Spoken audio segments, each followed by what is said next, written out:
Bonjour à toutes et à tous et bienvenue sur Chiconi FM. Les deux fréquences mutualisées sont actées, sont aussi motivées nos images à travers la chaîne 10 de la TNT. Vous êtes aussi devant vos écrans à travers Chiconi FM TV pour parler d'une émancipation. L'émancipation de cette jeunesse et cette jeune génération, nous en avons besoin d'ailleurs dans notre société mahoraise. Une société qui est en pleine mutation.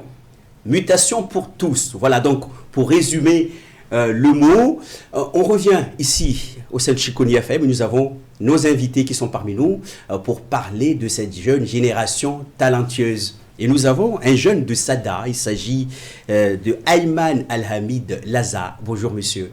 Bonjour. Merci. Cette jeune génération est talentueuse, accompagnée aussi par un manager. Il s'agit de Nassim. Bonjour. Bonjour. Un grand merci. Ça fait aussi plaisir de vous recevoir chez nous. Racontez-nous un peu vos expériences, qui vous êtes réellement, Nassim. Alors, du coup, moi, je m'appelle Nassim, donc je travaille en France chez Adidas en tant que pour les relations de talent. Et depuis un moment maintenant, je manage donc du coup Ayman ici présent. Merci Ayman. Tout de suite, on revient vers vous. Nos caméras sont braquées vers vous. Vous êtes notre projecteur. Le coup de projecteur de Mayotte s'oriente vers vous. Et puis parlez-nous un peu de votre personne, qui vous êtes réellement. Présentez-vous. Du coup, je m'appelle Ayman, je suis d'origine mahoraise et comorienne. Je vis en France depuis un moment. Et voilà, je travaille dans la mode et un peu aussi dans la musique. Je suis directeur artistique. Donc j'ai fait des réalisations, des photos. Je fais du styling pour les artistes, je les ai accompagnés. Et voilà, je travaille un peu partout dans le monde, je travaille à l'international. Et voilà, là, je suis de retour à Mayotte, quelques temps, retour aux sources, quoi. Alors, racontez-nous un peu comment vous êtes parti à la base jusqu'à arriver à l'international, si j'ose dire, parce que vous êtes talentueux, vous avez des parcours exceptionnels aussi à révéler chez nous, à Mayotte. Peut-être aussi à conscientiser cette jeune génération. En fait, c'est quand je suis arrivé à Paris. Au début, j'allais à l'école. J'ai commencé à me passionner pour la photo. Et petit à petit, j'ai commencé à prendre des amis en photo. Petit à petit, on a commencé à m'appeler pour des projets, des petits projets. Et moi, en fait, je suis quelqu'un qui adore... j'aime beaucoup apprendre et progresser. Du coup, j'étais sur des projets, j'apprenais des nouvelles choses. On m'a proposé des nouveaux projets. Et en fait, je pense que si aujourd'hui j'ai pu faire tout ce que j'ai fait, c'est aussi parce que j'ai pas eu peur d'aller voir les gens et de leur demander de m'accompagner, de parfois m'ouvrir, de toquer aux portes, quoi. Alors l'ouverture d'esprit, l'ouverture des talents, peut-être aussi se mutualiser. Nous avons les managers ici. Nous intéressons d'ailleurs votre relation de proximité ou professionnelle. Comment ça se passe d'ailleurs ? Ça a commencé par une relation amicale. Par une relation amicale d'abord, on s'est rencontrés les premières fois, on a bossé ensemble sur quelques projets. De là, on s'est liés d'amitié. En fait, ça s'est fait vraiment au fur et à mesure. On bossait ensemble sur de plus en plus de projets qui étaient un peu notre lien pour le coup. Et on se voyait de plus en plus en dehors. En fait, à un moment, s'est installée la discussion parce qu'il avait besoin d'un manager. On en a discuté assez naturellement et ça s'est fait très vite, très naturellement. Et pareil sur notre fonctionnement, pour le coup, il est assez fluide parce qu'on se connaissait avant et parce que on était déjà au courant de nos personnalités, de comment on voulait travailler. Donc on s'est mis au diapason très vite au début sur tout ça. Et ce qui fait que maintenant, la communication et le travail est assez fluide pour nous. Et quel a été le déclic en fait révélateur pour vous mettre en lien avec Ayman? Le déclic, moi, ça a été son talent, sa polyvalence. C'est quelqu'un qui travaille énormément, très travailleur, très sérieux. Et on n'entend que du bien de lui, que ce soit des clients, de beaucoup de ses clients que je connais, ou que ce soit des gens en général. Et ça, vraiment, pour le coup, c'est quelque chose qui m'a vraiment poussé à vouloir travailler avec lui. Parce que c'est vrai que c'est une personnalité, donc en plus d'être talentueuse, d'être polyvalente, qui a aussi un côté humain prépondérant, donc c'était très très intéressant à ce niveau-là.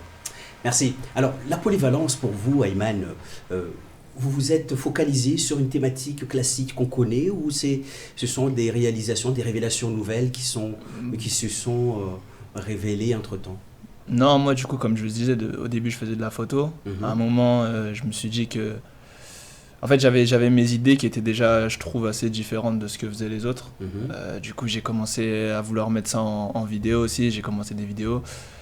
Et après, en fait, tout s'est assez suivi, assez simplement. Par exemple, il y a un artiste anglais un jour qui m'a demandé de faire son styling alors que je n'étais pas du tout styliste. Et de là, du coup, j'ai commencé à faire son styling. Pareil, on m'a déjà demandé de faire des designs, etc. En fait, je pense que juste, je touche à tout ce qui me plaît, je me mets pas de limite. Et je vois pas de raison d'ailleurs de se mettre de limite à partir du moment où on aime faire des choses et qu'on sait que ça peut... Et aussi, j'aime beaucoup découvrir. Donc, à partir du moment où vous pensez que vous sentez que vous pouvez faire quelque chose, bah, faut le faire, faut pas se donner de limite et pas se dire peut-être que les gens ils vont dire. Un styling, c'est quoi? Le styling, c'est du stylisme. Donc c'était du coup pour un artiste anglais qui s'appelle Saint. Et je faisais, du coup j'allais dans les bureaux de presse, je trouvais des vêtements. Et du coup on a eu des designers justement qui ont aussi voulu travailler avec moi. Et en gros moi je prenais les vêtements, je les plaçais sur lui par exemple sur des concerts. On a fait des festivals, on a fait la tournée des festivals. On a fait des clips aussi, on a fait des campagnes ensemble et voilà quoi. Vous considérez comme exemple pour Mayotte une jeune génération peut-être qui pourrait encourager, stimuler des projets pour cette jeunesse? Je sais pas si je suis un exemple, mais en tout cas si ça peut inspirer certaines personnes, moi ça me fait le plus grand bien. Voilà, je suis pas parfait, mais au moins j'essaye toujours de ramener quelque chose de frais, quelque chose de bon. Et franchement, si je peux inspirer les gens et que les gens, ça peut les motiver à justement briser les codes, aller toquer aux portes et faire ce qu'ils veulent et avoir justement plus de talents de Mayotte qui se révèlent, c'est avec grand plaisir. Alors, on vous sent toute confiance ici autour de ce studio. Vous êtes en confiance parce que vous connaissez votre métier ou vous êtes en confiance parce que vous êtes bien accompagné? Je pense qu'il y a un peu des deux. Où, la confiance, en fait, ça vient avec le temps. Au début, c'est normal au début de douter, c'est normal au début de pas savoir ce qu'on veut faire. C'est normal au début de des fois se dire peut-être que c'est pas pour moi, on passe tous par là et même encore aujourd'hui, des fois ça m'arrive de me questionner. Mais c'est aussi, je pense qu'il faut aussi s'entourer de bonnes personnes, de personnes qui croient en vous. Et voilà, moi j'ai eu la chance du coup d'avoir des proches qui m'ont entouré, des proches, par exemple il y a eu ma mère qui a pas hésité à m'encourager dans tout ce que je faisais. Ça, je pense que ça donne beaucoup confiance. Et après, ce qui est cool aussi, c'est que les gens ils hésitent pas à venir me voir, des fois même des personnes que je connais pas et qui me disent j'aime beaucoup ce que tu fais. Et ça forcément ça booste la confiance. Et je pense que si j'avais pas pris les risques que j'ai voulu prendre il y a maintenant 2 ans, peut-être que j'aurais jamais eu la confiance que j'ai aujourd'hui. Alors, cette notion de risque m'interpelle. Pourquoi vous limitez tout de suite dans ces projections? Peut-être le manager a un petit mot autour de cette gestion du risque. Il faut toujours se réserver? Alors, tout dépend de la personnalité. Mais en tout cas, je pense que, comme disait Iman, c'est important quand on a une passion ou quand on aime quelque chose, de prendre le risque et de tout donner pour. Alors bien sûr en restant assez raisonnable, mais en tout cas de se donner les moyens, de faire ce qu'on veut, de faire ce qu'on aime.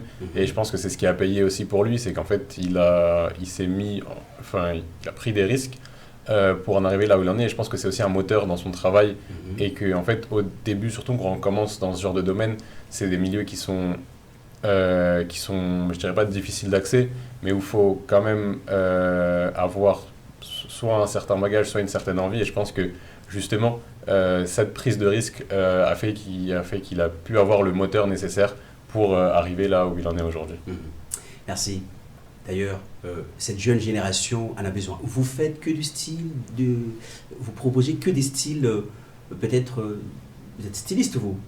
En même temps artiste peut-être? Je suis plus directeur artistique moi du coup. D'accord. C'est vraiment vous ne faites que ça dans votre vie ou il y a autre chose aussi, d'autres passions que vous développez autour? En fait j'en apprends tous les jours honnêtement. Il y a ce que je fais aujourd'hui, il y a mon métier qui me passionne et que j'aime vraiment faire. Après je suis vraiment pas fermé, je suis quelqu'un qui a la soif de découvrir, donc si je dirais pas que j'ai d'autres passions. J'ai été passionné par le sport plutôt. Je faisais du basket pendant longtemps. Et voilà, je pense que c'est quelque chose en fait qui vous forme à... Pareil au basket, j'ai toujours eu cette envie de... Je voulais aller loin. Donc pareil aussi, ça m'a fait prendre des risques. Et ouais, non, je suis un peu ouvert à tout, quoi. Pour l'instant, je suis principalement dans l'art ces derniers temps, mais voilà, je sais pas du tout ce que l'avenir me réserve, quoi. Je pense aussi que dans ces domaines-là, au-delà de se dire qu'en fait la réalisation, la direction artistique, c'est une seule passion, en fait c'est une infinité de passions, parce que finalement en fait on est obligé de s'inspirer de tout pour être efficace. Donc lui, je sais que ses inspirations elles proviennent d'énormément de champs. Donc en fait c'est une grosse passion qui englobe plusieurs petites passions et qui en forme de nouvelles tous les jours. Alors, cette puzzle fait référence tout simplement à notre société mahoraise qui est aujourd'hui en question. Et puis, cette jeune génération, peut-être par moment, par vous directement visée, mais plutôt la jeune génération est un questionnement. Certaines se cherchent comment s'en sortir, etc., par des volets formation, mais également par la culture, par des productions, par des... tout un panoplie. Donc, comment on peut stimuler cette société? Vous faites confiance à la société mahoraise, là où vous êtes né? Je pense que la société mahoraise, je pense que ça dépend. En fait, ça dépend de chacun. Je pense qu'on peut pas faire un englobement de toute une société et dire eux ils sont comme ça, eux ils sont comme ça. Je pense que c'est quelque chose qui, en tout cas, ce que j'ai fait, je pense que c'est quelque chose qui est individualiste. Genre, je me suis pas, en fait, quand je me suis lancé, je me suis vraiment pas posé de questions. C'est un choix, en fait, que vous avez... Ouais, c'est ça. Je me suis pas dit, peut-être que tels gens, ils vont dire ça, peut-être que tels gens, ils vont me trouver comme ça, ou ils vont parler. Dans tous les cas, les gens, ils vont parler dans tout ce qu'on fait aujourd'hui, malheureusement, c'est quelque chose qu'on peut pas éviter. Donc, non, moi, je suis confiant pour tout le monde. Je pense juste qu'il faut juste pas avoir peur, quoi. Et si les jeunes, ils n'ont pas peur de faire ce qu'ils veulent, je pense qu'on peut faire de grandes choses. Alors, qu'est-ce qu'il faut changer aujourd'hui pour être concret et réaliste? Et qu'est-ce qu'il faut changer chez un jeune pour que cette jeunesse soit en confiance de manière continue? Manager? Je pense que, en tout cas chez la jeunesse, faut vraiment pas hésiter à se lancer dans des nouveaux projets, à essayer des choses, même si ça marche pas forcément du premier coup ou à long terme. Au moins on aura eu l'expérience, au moins on aura tenté des choses. Je pense que c'est très intéressant, et aussi que la jeunesse que ce soit un vrai mouvement qui soit porté par tous les jeunes et que tout le monde, chacun pousse l'autre dans ses passions pour qu'il y ait une vraie mouvance et que tout le monde puisse évoluer ensemble, alors que ça se concrétise ou pas au final, au moins tout le monde aura essayé et tout le monde, il y aura une vraie impulsion qui vient de la jeunesse, et c'est ça qui est aussi très intéressant. Bien sûr c'est un idéal, mais en tout cas c'est ce vers quoi tendre, je pense, pour une vraie révolution jeune. Alors, je trouve que... Oui, désolé. Ce qu'il dit, c'est très intéressant parce que, par exemple, il y a des personnes à Londres c'est le groupe de... Peut-être que vous connaissez Clint, Central C, Dave, etc. En fait, c'est des personnes qui, de base, c'est plein de petits jeunes qui avaient chacun leur passion. Donc, il y en a qui avaient la musique, il y en a c'était la direction artistique, la photo, la vidéo, il y en a qui faisaient des vêtements. Et en fait, c'est beaucoup de jeunes qui sont tous entraidés, qui se donnaient beaucoup de force entre eux. Et en fait, la chose, c'est qu'ils sont tous montés ensemble au final. Et aujourd'hui, ils sont tous grands, et ils sont grands parce qu'ils se sont donné de la force, et aujourd'hui ils s'en donnent encore. Donc je pense qu'il ne faut pas hésiter à s'entraider, à se donner de la force entre nous, et par exemple si on trouve que quelqu'un fait quelque chose de cool, il ne faut vraiment pas hésiter à aller le voir et lui dire ça c'est cool ce que tu fais, ou alors même pas hésiter à lui dire c'est cool ce que tu fais, ce serait cool qu'on collabore, qu'on fasse quelque chose ensemble. Moi je pense qu'aujourd'hui aussi, tout ce que j'ai fait, c'est aussi en partie grâce aux personnes qui m'entourent, et j'ai pas hésité à aller les voir et leur dire ça te dit qu'on collabore, qu'on fasse quelque chose ensemble, et au final on a pu faire des jolies choses ensemble. Alors, en étant à l'extérieur, est-ce que vous arrivez à exporter des idées de Mayotte? Ouais, quand même. Après, parce que Mayotte est rempli quand même de richesse en termes d'image. C'est surtout que déjà l'image de Mayotte reflète une réalité pure. Moi je suis né dans la culture mahoraise dans tous les cas, donc ça c'est quelque chose qui va jamais partir, c'est quelque chose avec lequel j'ai grandi.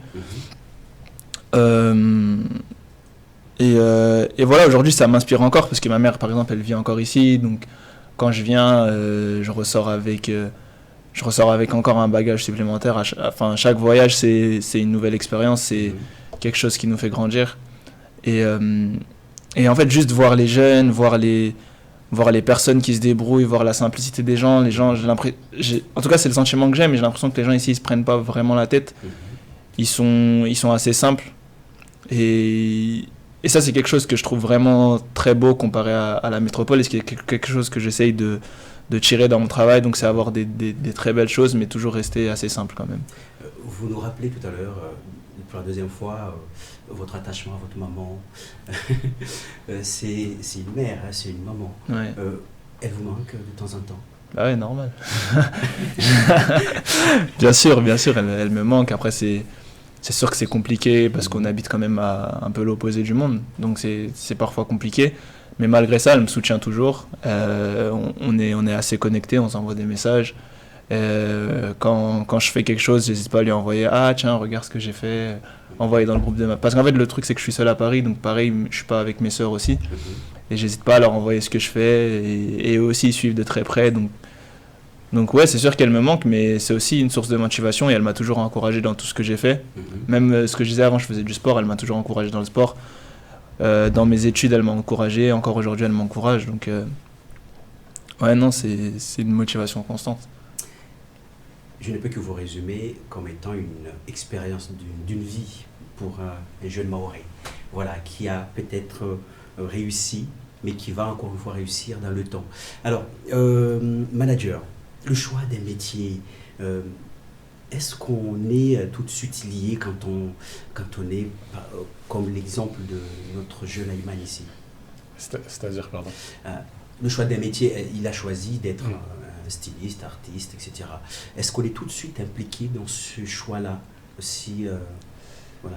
Bah, je pense que c'est des domaines où la typologie de métier évolue constamment. Donc en fait, on peut commencer en tant que photographe et finir styliste en fait en fonction des affinités. Donc c'est vrai qu'on n'est pas tout de suite cloisonné quand on commence quelque chose, surtout on parle du milieu artistique, c'est vrai parce que c'est le milieu qu'on connaît le plus, mais je pense que c'est pareil un peu partout.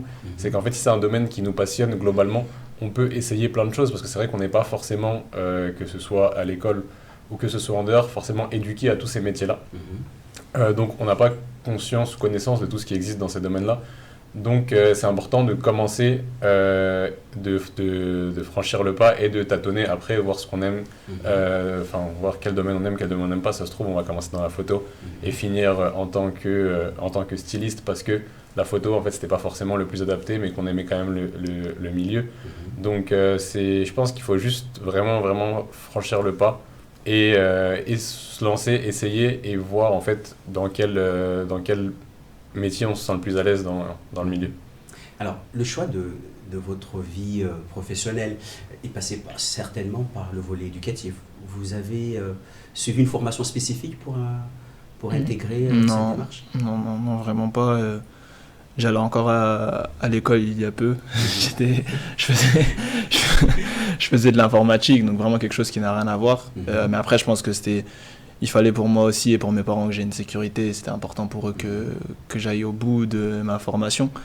Mais non, c'est quelque chose que j'ai vraiment appris à côté de l'école. Et comme il disait Nassim, c'est dans ces milieux-là, c'est à partir du moment où on est passionné, on n'hésite pas à avoir de nouvelles choses, à s'inspirer. Faut pas hésiter à s'inspirer des autres, de ce qu'on voit autour de nous. Et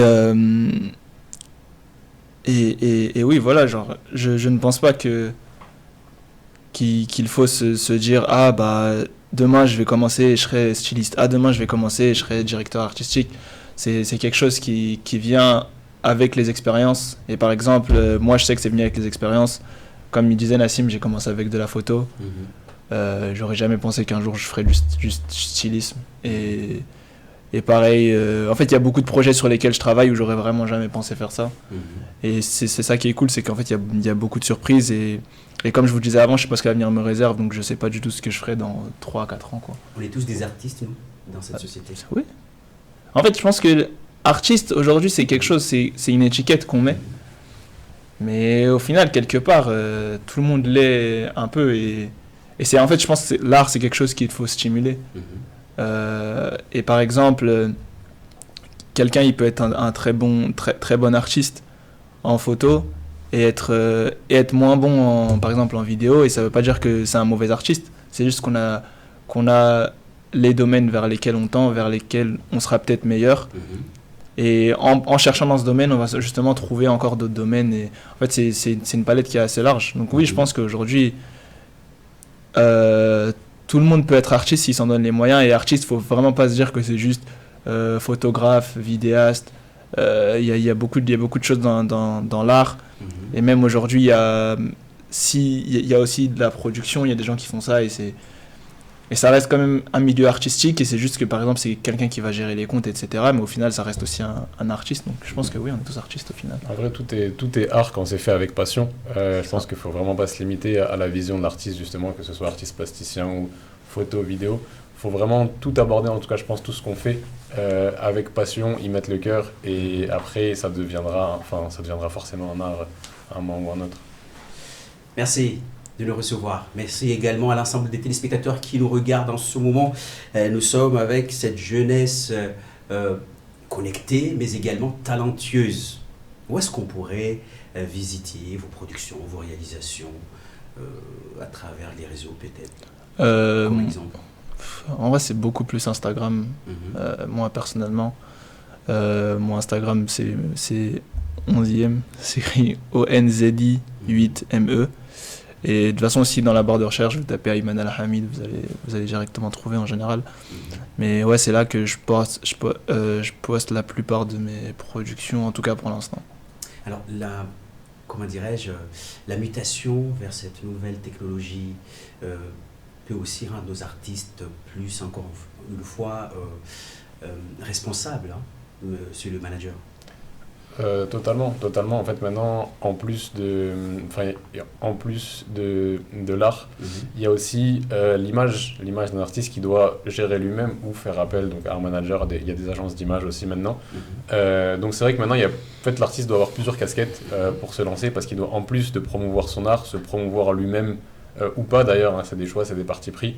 Mais en tout cas, maintenant, c'est vrai qu'il y a une dualité entre l'art et l'artiste, parce que lui aussi doit se mettre en avant, parce que maintenant il y a beaucoup de gens, c'est vrai, qui sont présents sur les réseaux, qui essayent, et du coup il faut se démarquer donc, d'une façon ou d'une autre à chaque fois, donc soit par l'art ou des fois par le personnage. Donc c'est assez intéressant de voir l'évolution que ça a pris ces dernières années, justement grâce à toutes ces nouvelles technologies, et de nouvelles aussi façons de faire, de nouveaux types d'art qui ont émergé grâce à toutes les avancées technologiques récentes. Ayman, la révélation technique nous ramène aussi, nous, en tant que spectateurs, à être votre manager. Sachez-le, il n'y a pas que Nassim qui est derrière vous pour vous soutenir.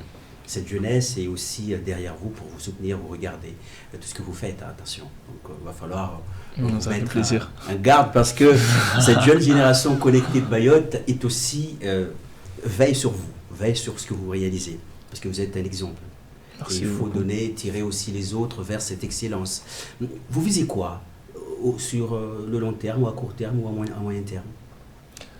Justement, ce que je disais encore une fois, c'est que je dirais pas que j'ai pas d'objectif. Forcément, on veut faire des grandes choses. Forcément, on veut tous grandir et faire évoluer. Le plus important, c'est d'évoluer moi-même déjà, et de faire évoluer mon travail. Après, personnellement, je n'aime pas me mettre des objectifs. J'aime pas me mettre des objectifs clairs, parce que je me suis rendu compte que la vie est pleine de surprises, et que des fois, on se met des objectifs. Et en fait, à force de ne pas y penser, on les atteint sans même s'en rendre compte. On les atteint plus tôt que prévu. Donc je pense qu'il ne faut pas se mettre cette barrière de « Ah, j'ai un objectif, ah, il faut que je fasse ça à tel moment », parce que c'est même pas nous qui décidons au final. Donc on peut vouloir faire des choses, mais je pense qu'il ne faut pas se mettre d'objectifs sur un certain temps, se dire « Ah, dans 5 ans, il faut que j'ai ça, il faut que j'ai ci ». Je pense que, moi en tout cas, c'est la façon dont je vois les choses. Je ne me mets pas d'objectifs, et juste je travaille énormément pour m'améliorer, mais j'ai pas forcément j'ai des ambitions, mais je dirais pas que j'ai des objectifs. Vous bénéficiez aussi des cours de reperfectionnement peut-être par moment? Non, en fait ce que je vous dis, c'est que je demande beaucoup. J'hésite pas, quand j'ai des questions, à aller voir les gens, à leur dire « Ah, comment t'as fait ça? Ah, tu sais comment on fait ça ?» Je pense que c'est quelque chose qu'il faut vraiment pas hésiter à faire quand on voit des choses cool. Ça sert à rien de se cacher et regarder de loin. Faut pas hésiter à aller voir les gens et leur dire « Ah, j'aime beaucoup ce que tu fais. Je me demandais comment tu faisais ça. Je me demandais si tu avais des conseils. » Encore aujourd'hui, je prends beaucoup de conseils.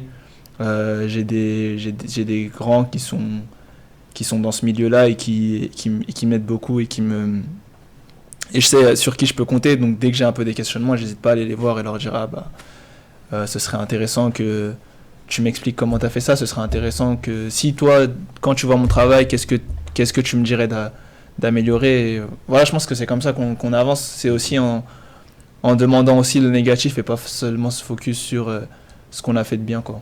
Faut pas avoir peur de recevoir des critiques, c'est très important. Là, c'est la prise d'autonomie dans vos métiers est centrale.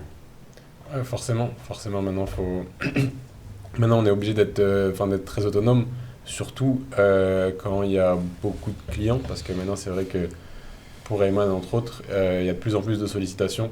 Donc c'est vrai qu'il faut apprendre à être très autonome, à gérer son temps, à gérer ses projets. Je pense que c'est une vraie problématique aussi, parce que c'est là où beaucoup d'artistes peuvent avoir du mal, là où aussi le management intervient, bien évidemment. Parce qu'il faut prioriser des choses, il faut savoir refuser des choses aussi, c'est important dans la démarche artistique. Ça vous arrive aussi de refuser ? Bien sûr.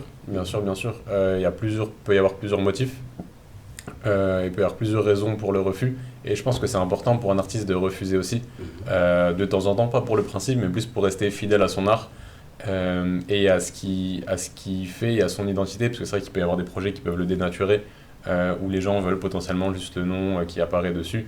Et donc je pense que c'est très très important aussi pour un artiste, et dans la prise d'autonomie justement, c'est à prendre en compte, de prendre un peu de recul sur ce qu'on lui propose, parce que c'est vrai que ça peut être tentant de prendre tous les projets, mais de prendre du recul et d'accepter dans un certain temps que les projets qui font sens pour lui et qui pensent qu'ils peuvent lui apporter quelque chose, que ce soit d'une manière ou d'une autre. Pour revenir à ce qu'il dit, je pense qu'il faut pas... En fait, le problème de notre génération et en fait, c'est quelque chose qui se comprend, mais je pense qu'il y a beaucoup de personnes qui se focusent aujourd'hui, par exemple, sur l'argent, sur faire de l'argent, il y en a qui vont prendre des gros noms, mais c'est juste parce que c'est des gros noms et au final, ça ne fait même pas sens. C'est juste de se dire, regardez, j'ai travaillé avec un tel. Et je pense que ça, c'est quelque chose qu'il faut... En tout cas, nous, comment on le voit, c'est qu'on fait très attention à ça. On essaye de pas trop... faire tout et n'importe quoi en quelque sorte, et surtout que c'est quelque chose, au final un art c'est quelque chose qui stimule.